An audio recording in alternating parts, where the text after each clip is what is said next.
The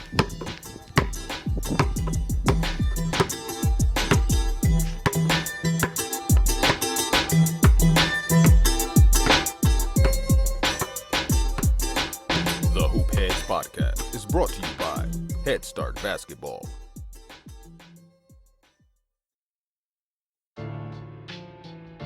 Hey Hoopheads, practice like the pros this July with our partners and friends at Dr. Dish Basketball. Their Dr. Dish shooting machines are undoubtedly the most advanced and user-friendly machines on the market. Save up to $4,000 on multi-unit orders in the month of July. Learn more at drdishbasketball.com and follow their incredible content at Dr. Dish B-Ball on Twitter, Instagram, Facebook, and YouTube. Mention the Hoopheads podcast and save an extra $300 on the Dr. Dish Rebel, All-Star, and CT models. Visit drdishbasketball.com for details. That's a great deal, Hoopheads. Get your Dr. Dish shooting machine today. Hi, this is Rob Senderoff, head men's basketball coach at Kent State University, and you're listening to the Hoopheads podcast. If you're looking to improve your coaching, please consider joining the Hoopheads Mentorship program. We believe that having a mentor is the best way to maximize your potential and become a transformational coach. By matching you up with one of our experienced mentors, you'll develop a one-on-one relationship that will help your coaching, your team, your program, and your mindset. The Hoopheads Mentorship Program delivers mentoring services to basketball coaches at all levels through our team of experienced head coaches. Find out more at hoopheadspod.com or shoot me an email directly, mike@hoopheadspod.com. Follow us on social media at hoopheadspod on Twitter and Instagram, and be sure to check out the Hoopheads Podcast Network for more great basketball content. Prepare like the pros with the all-new Fast Draw and Fast Scout. Fast Draw has been the #1 play diagramming software for coaches for years. You'll quickly see why Fast Model Sports has the most compelling and intuitive basketball software out there. For a limited time, Fast Model is offering Hoopheads listeners 15% off Fast Draw and Fast Scout. Just use the code HHP15 at checkout to grab your discount, and you'll be on your way to more efficient game prep and improved communication with your team. Fast Model also has new coaching content every week on its blog, plus play and drill diagrams on its Playbank. Check out the links in the show notes for more. Fast Model Sports is the best in basketball. Hello and welcome to the Hoopheads podcast. It's Mike Klinzing here without my co-host Jason Sunkel, but I am in the state of Iowa, Snow Valley Basketball School with friend of the pod, Erik Buehler, in person. A rare in-person appearance, Bew. Welcome. Thanks for having me back. Excited to have you on. We are sitting in my dorm room on the campus of Wartburg College at Snow Valley. It is night 3, and this is Bew's first time out here, my third time. Excited to be here, and just wanted to get Bew's perspective on what makes Snow Valley so special. So let's start maybe with what your impressions were before you came here, what you thought about it, and maybe why you really wanted to come out here. Well, I think the main thing for me was if you talk to anybody in basketball, just about anywhere in the U.S., this camp comes up, and for many different reasons, but there's just a long history, and there's some famous coaches, some Hall of Fame coaches, former Hall of Fame players that have come and worked this camp, and it's well known in the coaching ranks just about everywhere. Now it's even global. So that's what got me excited and a reason that I wanted to be a part of it. Tell people the story of how you managed to work your way in here and what your connection was. Another person that's connected to the podcast, a mutual friend of ours. Yeah, so last few years I worked at Jay Billis camp. Coach Showalter, who runs Snow Valley camps, has come and spoke, and I've gotten to know Coach Show a little bit better every year at the Jay Billis camp. And then last summer, I met Liz Kay, who came and worked the Jay Billis camp and who has worked the Snow Valley camps for years and years. I kind of went up to her and said, hey, you got to get me in with Coach Show so I can come and work the camp and just be a part of it, go learn, go coach, and kind of get into the brotherhood, the family that's here. It's amazing, Coach Showalter, just what he's done for me, for us, here at the Hoopheads podcast. I think that he's contributed to, we've done 43 roundtables. I'm pretty sure he's put in something for every single one.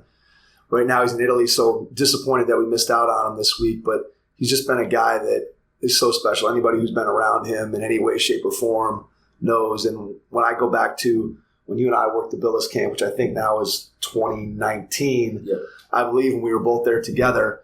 And that first night when everybody gets there, and Jay has everyone to his house, and I'm walking in and didn't necessarily know very many people at the time, because you're still, as my first time, there wasn't a lot of people that I knew. I'd met some guys and gone to lunch with Lee Swanson and a couple other guys. But I walked in and got to Jay's house, and they had the food truck out in front on the driveway, and I'm standing there in line. And then next thing I know, Coach Show walks over and he's standing next to me in line. And he and I had, I believe at that point, already done a podcast together. But again, he had never met me in person, didn't really know me at all. And here I stand there in line with him. And the next thing I know, I'm sitting down at Jay Billis's dining room table, and me and Show and then a couple other guys, and we're just having a conversation. And since then, he's just been really, really good to me. And through that, had the opportunity to come out here. And as you said, the history of this place started in 60 or 61. So we're looking at that's 60 years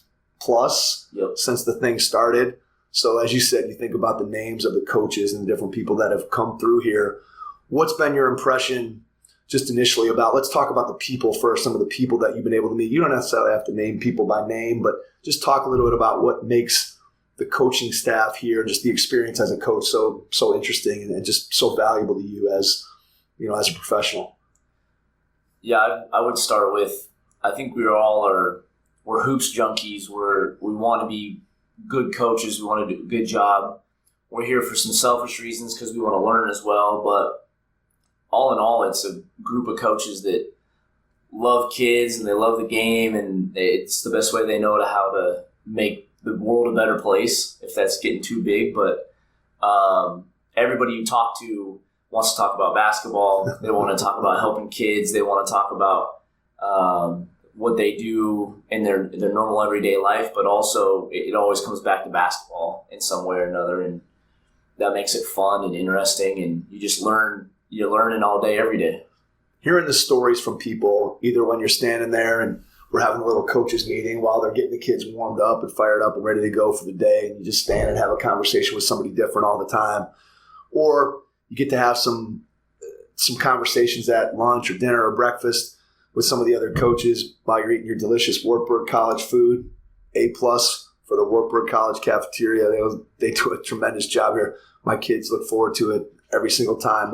My son and his teammates that have been out here, they're all like, oh, the food here is great. So kudos to Wartburg for that. But you get to sit down and have a conversation with different people, and every time you find yourself talking to somebody who has a completely different background from you, that's from a completely different part of the country. Maybe they're a high school coach, maybe they're a college coach, maybe they run an AAU program. You might meet an international guy.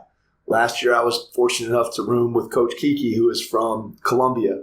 And so he and I got to spend a bunch of time together talking. And now this year we got people from Mexico City and I forget where else, what other countries? London, yeah. We got some guys from England too. So Brazil. So all over the place, which may just, again, now you talk about hearing basketball stories, not just from the U.S., but internationally. So I think that's a big piece of it that's really, really interesting. Talk a little bit about the basketball side of it in terms of the way the camp is structured, maybe compared to other camps or things that you've heard from people.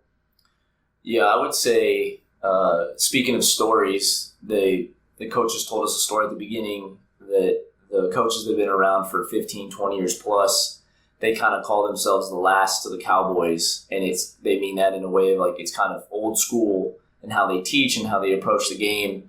But it's always goes back to every day in a clinic, it goes back to a fundamental or a key piece of basketball that kids who are learning the game need to learn in order to become not just a good basketball player, but maybe make their JV team or their varsity team.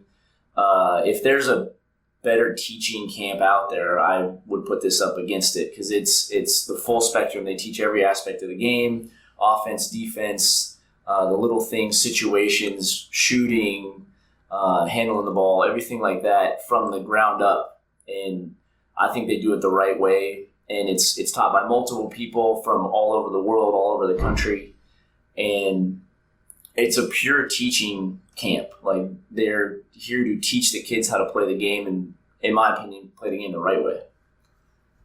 The camp is set up the way that camps were when I was a kid. So you're talking the 70s, the 80s, where lots of different camps were set up, where it was fundamental stations. You had coaches from all over the place coming in and teaching the game. And then maybe you played a game or two with your camp team. And that was the way most camps were structured back in the 70s and 80s. But you look around now, and those types of camps really don't exist. Almost every Division I college at some point probably was hosting a camp like that.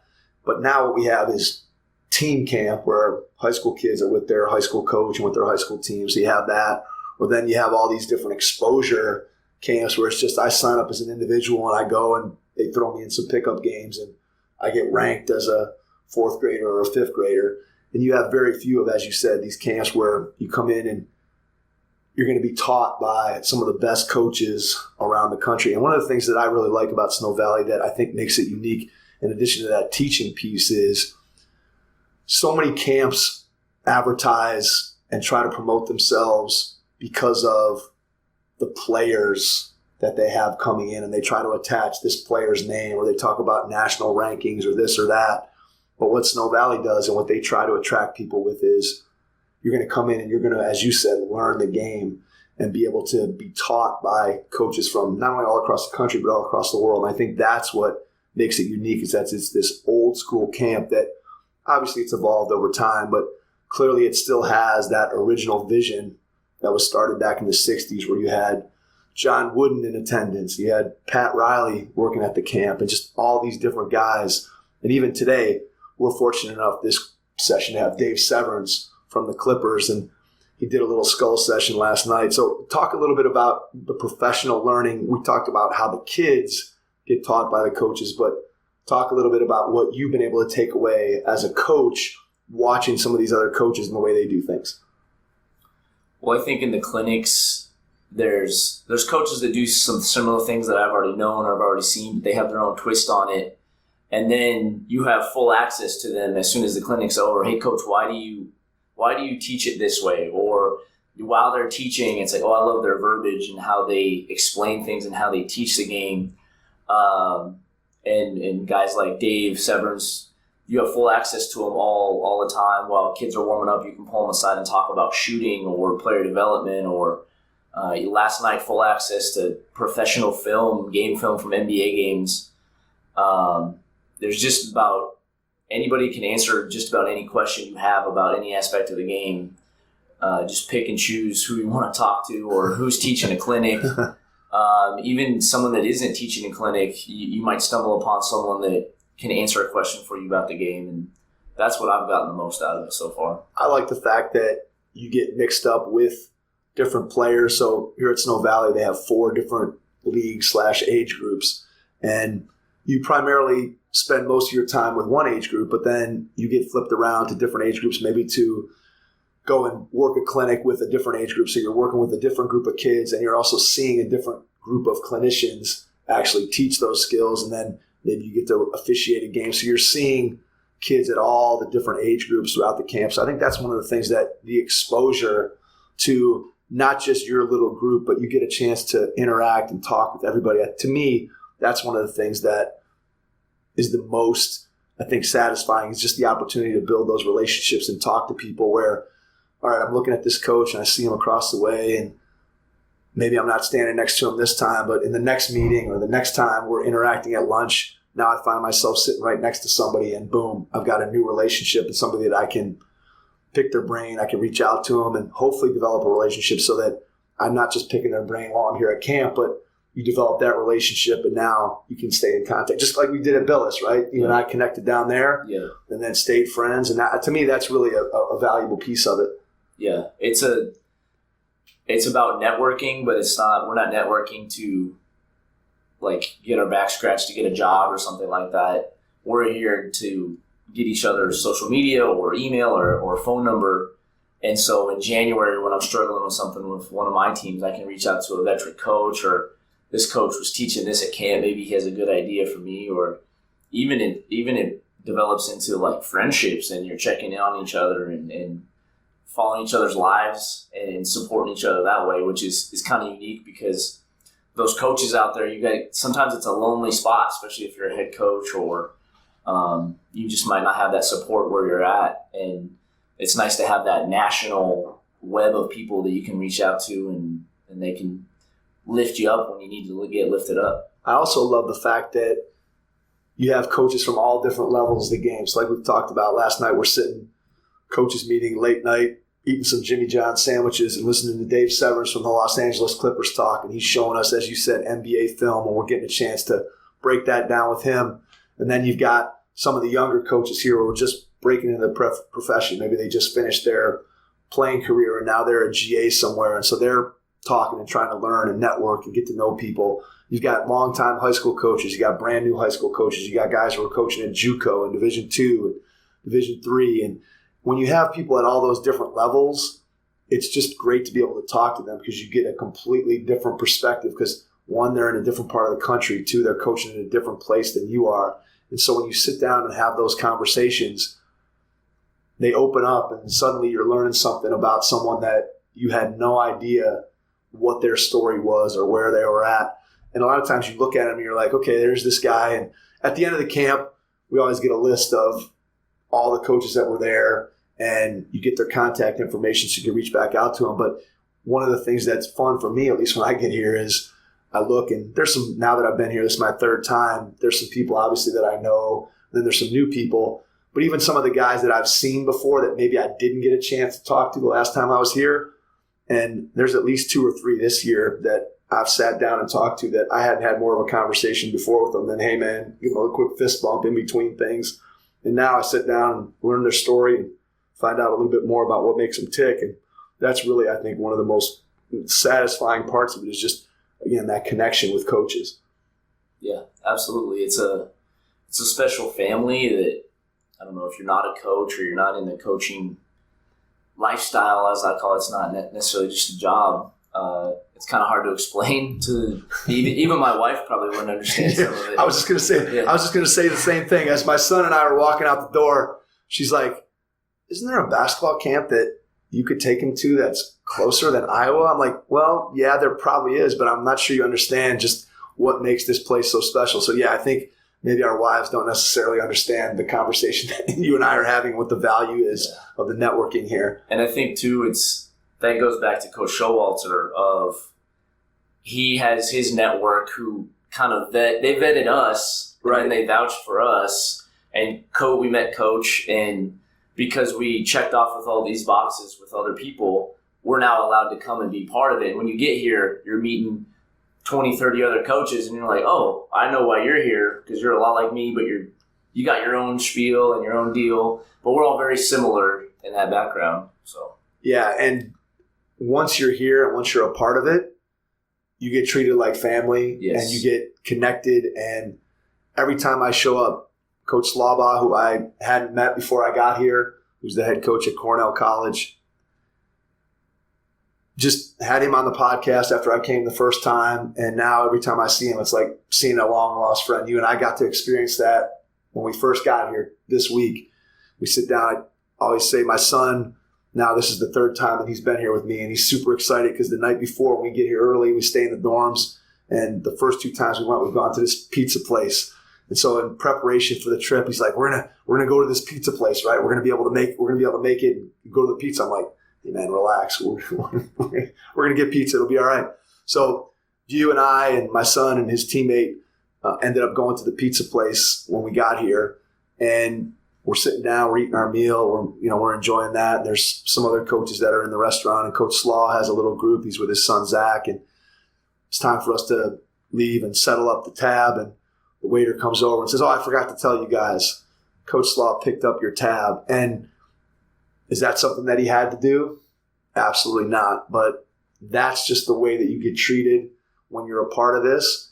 And that, to me, is what really makes it special. Is you have, as you said, Coach Show and what he's all about, and then Coach Slaubaugh and what he's all about. It's just, you feel like you're a part of something special, and it means something to be from Snow Valley. Yeah, absolutely. Even during clinics, you feel that too. Coach Severns and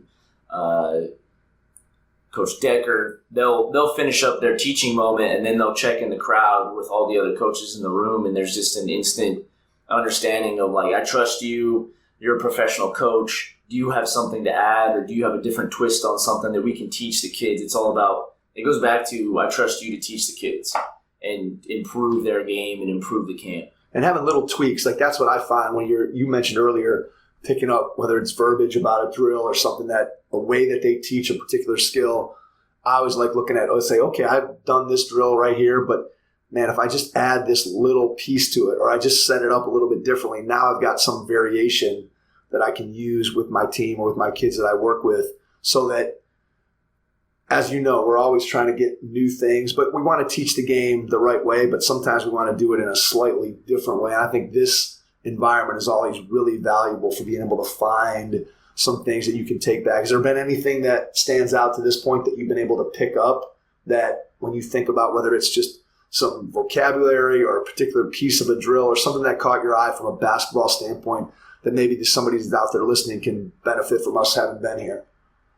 Oh man, I don't know if I can describe it without demonstrating it. Coach Decker, just his philosophy on shooting. He coaches a team in Kansas, and they shoot a lot of threes, and they not only shoot from the 3-point line, but they'll shoot it out to 22 feet, 24 feet, and their whole philosophy is, like, a lot of the game is to space the floor and get easy layups, as well as make threes and get easy three opportunities. And just that philosophy to me was valuable, and I went and picked his brain afterward, but also how he teaches shooting, and how they practice it, and their practices, I think, is very unconventional, but it's probably where the game is heading. So he's kind of ahead of the curve in that sense. That's a big thing that stands out to me. I like when he's teaching the game, he's talking about shooting with one hand, and that you can start out. Most of us think of one hand shooting, we think of form shooting. Maybe we do it out to the free throw line. I don't think there's a whole lot of coaches out there that are shooting one-handed shots from behind the 3-point line. But when he was doing his clinic with the kids today, or I guess was it today? Yesterday, 2 days ago. And he's talking about, hey, okay, we're starting here, and then we're going to keep stepping back until we're way behind the line, and we're just shooting with one hand. And if you can shoot it with one hand, you're going to just shoot it with two and have your guide hand next to the ball. And as you said, it just sometimes makes you think about, okay, here's the way I've taught it. And maybe in my mind, I might not be like, ooh, I'm not sure about that. But it also makes you, a lot of times I find when I'm listening to coaches talk or I'm seeing their clinics, I'll sometimes think, man, that's different than how I would do it. But let me figure out why that coach is doing it that way. Or let me analyze what I'm doing and see, is what I'm doing, is there something that I'm missing, or that I could be doing differently, or that I can add on to it? And that's a piece of it that I think is always valuable, no matter what, whether you're talking about basketball or life in general, right? You're always trying to, I think people who are curious and people who are ambitious are always trying to figure out, hey, is what I'm doing, is there a better way than what I'm doing? And I always find when I come to Snow Valley that I pick up something that makes me think about what I've done in the past and say, hey, is there a better way or a more improved way that I can do something that I did before? And that's something that I love when I come here, being able to pick up those little nuggets and those little tidbits. How are you feeling physically? I know before I came, one of the things that Greg White, shout out to Greg, he told me, man, you're going to be so tired. And then you and I talked about you as a head high school coach and me running a lot of camps, that one of the things you and I actually find refreshing is the fact that we don't have to plan those clinics. Since we're not the lead clinician, we just get to follow someone else's lead. So talk a little bit about how you feel physically, and then just what a sort of breath of fresh air for you it's been to kind of have somebody else say, hey, do this, and then you just go ahead and do it. Yeah, well, I wish I would have brought more shoes. My feet are tired. Day one, my back is doing good now. Definitely getting some stretching sessions in, and yeah, I hate the word grind, so I wouldn't call it a grind, because I'm having a blast and I'm learning and I'm having a great time coaching the kids. But yeah, it's 6 a.m.-ish, 5:30-ish is when you wake up, and you're not done until 11 o'clock at night, and then you wake up and you're doing it all over again, and the days start to blur together, and the sessions start to blur together a little bit. But it's all good fun. And like you were saying, mentally I'm fresh. Like I'm thinking clearly, I'm talking pretty clearly. My body's the one that's betraying me right now. But that makes it even more fun, because then you can have those conversations. You can go teach and have some one-on-one conversations with kids while they're in line and they're trying to learn a new skill, which is something that, like you said earlier, you enjoy. The group I'm coaching is freshmen and sophomores, and as a head varsity coach, I don't get to spend time with kids that age all the time, because we have a freshman coach and a JV coach that they do a lot of that coaching, and it's very refreshing to kind of backtrack and break the game down on their level and where they're at, and like, all right, what's something we can learn before you guys leave camp to have success with? That's a great point. Working with a different age group is something that I think always can recharge you. So if you're a college coach, you come down, you work with high school kids, or you're a high school coach, and you ever get an opportunity to work with older kids, or you go down as a high school varsity coach, you're working with your youth program, and boom, all of a sudden you're like, hey, I got to approach this in a different way. And I think that's what helps you grow as a coach, and that's part of what makes this place really unique. I think back to when we're talking about physically how we feel, when back, and I don't know how long ago it flipped, but you think about camps all used to be 5 days, like 5 full days, and sometimes you get that 6th day would be the half day.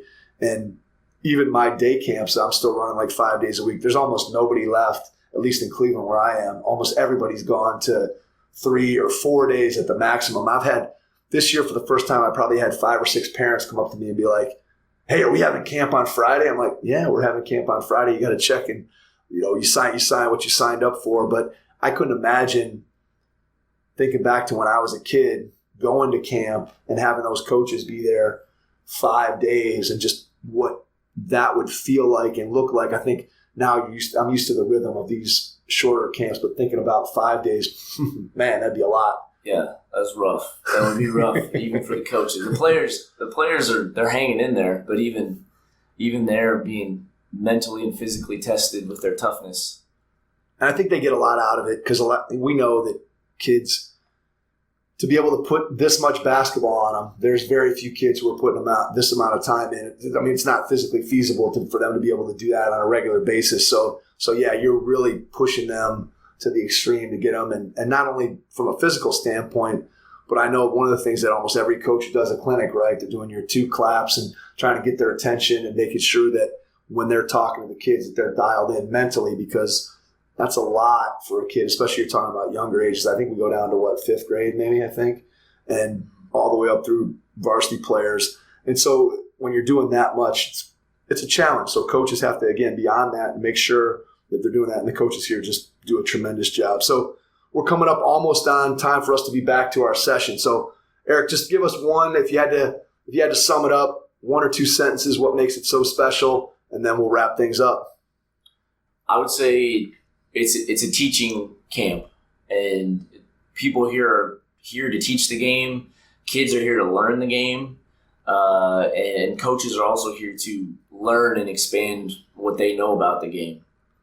It's a great camp for coaches. So if you're out there in the audience and you have a connection in some way, shape, or form to someone that's part of the Snow Valley family, reach out to them and see if you can't make the trip out here to Waverly, Iowa. It's a unique and valuable experience for any coach who gets the opportunity to do that. So Erik, thanks for joining me today, setting up here in the dorm room in between sessions and meals and everything else we got going on.